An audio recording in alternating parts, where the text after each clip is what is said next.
Hello and good day. Welcome to another episode of my video series.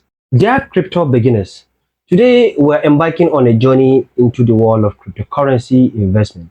Whether you are new in the game or just looking for some tips, we have got you covered on how to get started safely. Number one, education is the key. First and foremost, start with education. Understand the basics of blockchain, cryptocurrency, and the market dynamics. Knowledge is your greatest asset. Think of it as studying rules before playing a game.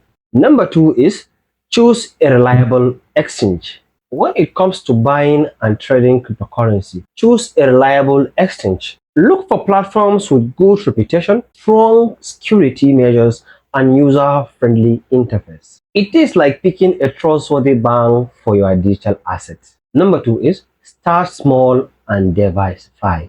Begin your crypto journey with small investment.